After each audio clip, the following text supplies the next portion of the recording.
This video is intended solely for educational and learning purposes. We are not registered with SEBI. We strongly advise you to consult with a qualified financial advisor before making any financial decisions. नमस्कार दोस्तों, स्वागत है आपका। चलिए जानते हैं कि Nifty ने शुक्रवार को कैसा प्रदर्शन किया और आगे निफ्टी किस तरह तैयार है।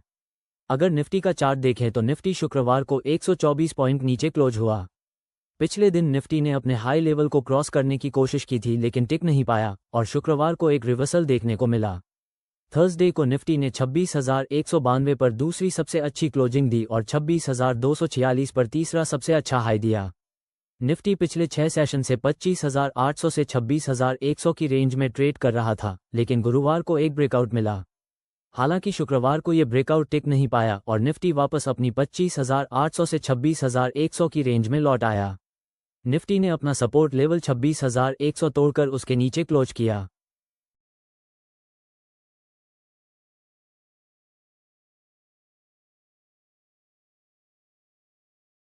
गैप डाउन ओपनिंग के बाद निफ्टी ने रिवर्सल की कोशिश की और दो बार अपने पिछले दिन की क्लोजिंग 26,170 से 26,190 के बीच रेजिस्टेंस लिया, लेकिन आखिरी घंटे में निफ्टी में सेलिंग देखने को मिली।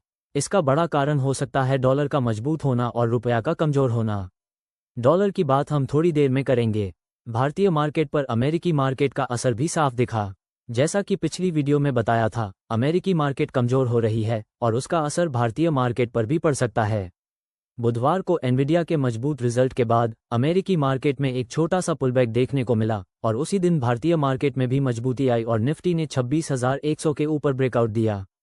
लेकिन थर्सडे को अमेरिकी मार्केट में फिर से सेलिंग प्रेशर आया और उसका असर भारतीय मार्केट पर भी हुआ, जिससे निफ्टी को गैप डाउन ओपनिंग मिली।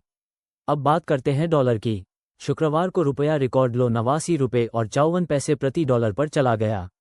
डॉलर की इस मजबूती ने निफ्टी पर दबाव डाला और निफ्टी 124 पॉइंट गिरकर 26,068 पर क्लोज हुआ। अगर चार्ट में इसका कोरिलेशन देखें तो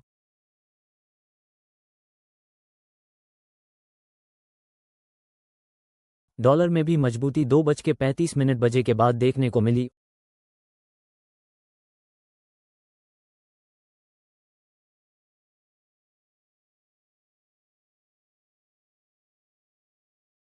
और निफ्टी में सेलिंग प्रेशर भी उसी समय देखने को मिला।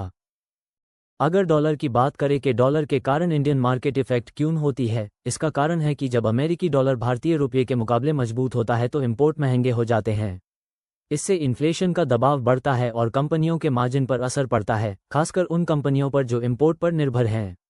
मजबूत डॉलर की वजह से विदेशी निवेशक भी उभरते बाजारों से पैसा निकालते हैं, जिससे लिक्विडिटी कम होती है और निफ्टी नीचे जाता है। शुक्रवार को भी यही हुआ। एफआईआई ने 1262 करोड़ की बिकवाली की। दूसरी तरफ आईटी और फार्मा एक्सपोर्टर्स को फायदा होता है क्योंकि वे डॉलर में कमाते हैं और रुपये में रिपोर्ट करते हैं। इससे निफ्टी के नुकसान को थोड़ा बैलेंस किया जा सकता है।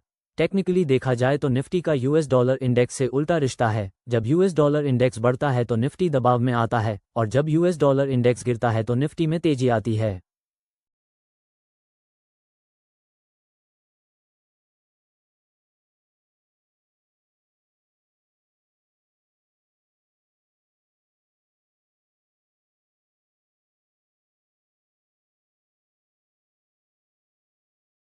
अब बात करते हैं गिफ्ट निफ्टी की।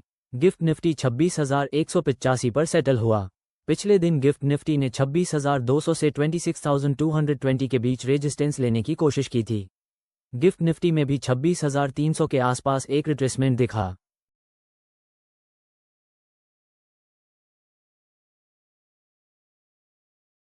अगर मार्केट ओपनिंग से पहले गिफ्ट निफ्टी 26,220 की रेंज को क्रॉस कर देता है तो निफ्टी में गैप अप ओपनिंग देखने को मिल सकती है। अगर गिफ्ट निफ्टी 26,150 से 26,180 की रेंज में रहता है तो फ्लैट या छोटा सा गैप अप मिलेगा। लेकिन अगर गिफ्ट निफ्टी 26,100 के करीब गया तो निफ्टी में गैप डाउन ओपनिंग देखने को मिलेगी।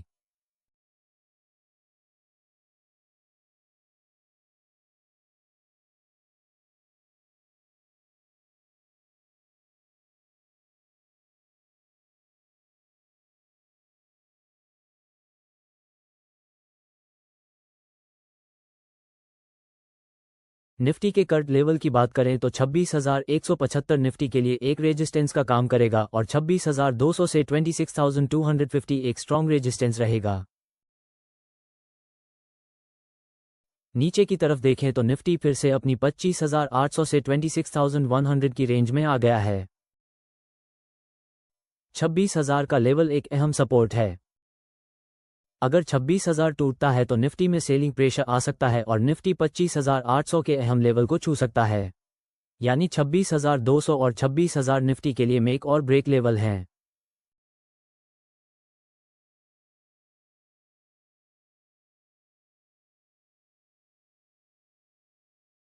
ऑप्शन चेन डेटा देखें तो 26,200 पर 124.1 लाख कॉल ओपन इंटरेस्ट है और 26,000 पर 110.6 लाख पुट ओपन इंटरेस्ट है। ऑप्शन डेटा के हिसाब से भी 26,000 से 26,200 एक मजबूत रेंज है। अगर निफ्टी 26,000 के नीचे टिकता है तो पुट राइटर्स अपनी पोजीशन कम करेंगे और निफ्टी 25,900 और 25,800 तक जा सकता है। वहीं अगर निफ्टी 26,200 के ऊपर टिकता है तो नया हाई देखने को मिल सकता है। मार्केट के लिए एक अच्छी बात यह हो सकती है कि शुक्रवार को अमेरिकी मार्केट में मजबूती देखने को मिली। डाउ जोन्स लगभग 500 पॉइंट ऊपर क्लोज हुआ और नैस्डैक 211 पॉइंट ऊपर क्लोज हुआ। यह निफ्टी को सपोर्ट दे सकता है और निफ्टी 26,000 का लेवल होल्ड कर सकता है। चलिए बात करते हैं कुछ मार्केट न्यूज़ की। फर्स्ट इस कोटक महिंद्रा बैंक। कोटक महिंद्रा बैंक ने हाल ही में ऐलान किया है कि उनके शेयर अब 1:5 के अनुपात में स्प्लिट होंगे। इसका मतलब है कि अगर आपके पास पहले एक शेयर था जिसकी फेस वैल्यू 5 रुपये थी, तो अब वो बदलकर 5 शेयर हो जाएगा जिनकी फेस वैल्यू 1 रुपया होगी। अब आप सोच रहे होंगे कि इससे फ़ायदा क्या है। देखिए, शेयर स्प्लिट से कंपनी की वैल्यू नहीं बदलती, लेकिन शेयर की कीमत छोटी हो जाती है। इससे छोटे निवेशक भी आसानी से शेयर खरीद सकते हैं और मार्केट में लिक्विडिटी यानी ट्रेडिंग वॉल्यूम बढ़ जाता है। कोटक महिंद्रा बैंक ने ये कदम अपने 40वें फाउंडेशन डे पर उठाया। इससे साफ है कि कंपनी अपने निवेशकों को ज़्यादा अवसर देना चाहती है और रिटेल पार्टिसिपेशन बढ़ाना चाहती है। Second is Tata power. Tata power ने भूटान के डोरजिलिंग हाइड्रो इलेक्ट्रिक प्रोजेक्ट 1125 मेगावाट में लगभग 1,572 करोड़ रुपए निवेश करने का ऐलान किया है। इस प्रोजेक्ट से बनने वाली लगभग 80% बिजली भारत को सप्लाई होगी, जबकि बाकी भूटान की ऊर्जा ज़रूरतों को पूरा करेगी। ये प्रोजेक्ट करीब 13,100 करोड़ रुपए की लागत से बनेगा और टाटा पावर इसमें 40% हिस्सेदारी ले रही है, जिसके लिए वो लगभग 1,572 करोड़ रुपए लगाएगी। अब सवाल उठता है कि ये प्रोजेक्ट इतना खास क्यों है। सबसे पहले, ये भूटान का दूसरा सबसे बड़ा हाइड्रो पावर प्रोजेक्ट होगा। इसमें से 80% बिजली भारत को मिलेगी, यानी हमारे देश की ऊर्जा सुरक्षा को मजबूती मिलेगी। बाकी बिजली भूटान की घरेलू ज़रूरतों को पूरा करेगी, जिससे वहाँ की अर्थव्यवस्था और विकास को भी फ़ायदा होगा। ये प्रोजेक्ट कुरिछू नदी पर बनाया जा रहा है और इसमें 6 यूनिट्स 187.5 मेगावाट प्रत्येक होंगी। इसे 2031 तक चालू करने का लक्ष्य रखा गया है। Third is Tata chemicals. Tata chemicals ने हाल ही में लगभग 910 करोड़ रुपए के निवेश से अपने 2 प्रमुख प्लांट्स की क्षमता बढ़ाने की योजना बनाई है। कंपनी गुजरात के मिथापुर प्लांट में करीब 135 करोड़ रुपए खर्च करेगी, जहां डेंस सोडा ऐश की उत्पादन क्षमता को 350 किलोटन प्रति वर्ष तक बढ़ाया जाएगा। यह विस्तार अगले 24 महीनों में पूरा होने की उम्मीद है। वहीं तमिलनाडु के कडलोर प्लांट में कंपनी लगभग 775 करोड़ रुपए का निवेश करेगी, ताकि प्रिसिपिटेटेड सिलिका की उत्पादन क्षमता को 50 किलोटन प्रति वर्ष तक बढ़ाया जा सके। इस प्रोजेक्ट को 27 महीनों में पूरा करने का लक्ष्य रखा गया है। इस विस्तार योजना से टाटा केमिकल्स की उत्पादन क्षमता और मजबूत होगी और कंपनी घरेलू तथा अंतर्राष्ट्रीय बाजारों में और अधिक प्रतिस्पर्धी बनेगी। डेंस सोडा ऐश का इस्तेमाल ग्लास, डिटर्जेंट और कई औद्योगिक उत्पादों में होता है, जबकि प्रिसिपिटेटेड सिलिका टायर, रबर और पेंट जैसी इंडस्ट्रीज के लिए बेहद महत्वपूर्ण है। इस निवेश से साफ है कि टाटा केमिकल्स आने वाले समय में ग्रोथ और इनोवेशन पर जोर दे रही है। Fourth is Hg infra engineering. Hg infra engineering और कल्पतरू प्रोजेक्ट्स इंटरनेशनल ने मिलकर एक जॉइंट वेंचर बनाया और इस जॉइंट वेंचर को 1,415 करोड़ रुपए का एपीसी कॉन्ट्रैक्ट मिला है। एपीसी का मतलब है इंजीनियरिंग, प्रोक्योरमेंट और कंस्ट्रक्शन, यानी डिज़ाइन से लेकर निर्माण तक की पूरी जिम्मेदारी इसी जॉइंट वेंचर की होगी। इस प्रोजेक्ट के तहत 20.5 किलोमीटर लंबा एलिवेटेड वायडक्ट बनाया जाएगा, जो यूजी रैंप से लेकर बालकुम नाका तक फैला होगा। इसमें डिपो अप्रोच वायाडक्ट और 3 स्पेशल स्पैन भी शामिल होंगे। प्रोजेक्ट को 36 महीनों करीब 3 साल में पूरा करने का लक्ष्य रखा गया है। इस जॉइंट वेंचर में कल्पतरू प्रोजेक्ट्स इंटरनेशनल की हिस्सेदारी 60% है, जबकि एचजी इंफ्रा इंजीनियरिंग की हिस्सेदारी 40% है। कुल अनुमानित लागत लगभग 1,424 करोड़ रुपए है, लेकिन जॉइंट वेंचर ने 1,415 करोड़ रुपए का बिड दिया और लोएस्ट बिडर घोषित किया गया। Fifth is RVNL। RVNL को उत्तर पूर्व रेलवे ने एक महत्वपूर्ण इलेक्ट्रिफिकेशन प्रोजेक्ट सौंपा है। इस प्रोजेक्ट की कुल लागत लगभग 180.78 करोड़ रुपए है। इस काम में RVNL को डिज़ाइन, सप्लाई, इंस्टॉलेशन, टेस्टिंग और कमीशनिंग की पूरी जिम्मेदारी दी गई है। खास तौर पर यह प्रोजेक्ट UTRMWP सेक्शन में किया जाएगा, जो लखनऊ डिवीजन के अंतर्गत आता है। यहाँ पर रेलवे लाइन की लंबाई लगभग 184 रूट किलोमीटर और 368 ट्रैक किलोमीटर है।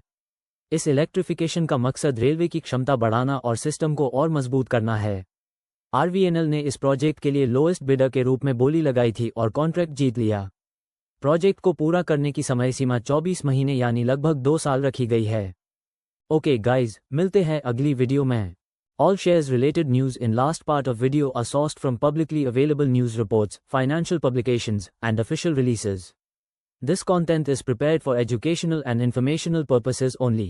It should not be considered as investment advice or a recommendation to buy or sell any securities. Viewers are encouraged to verify the information independently and consult with a qualified financial advisor before making any investment decisions.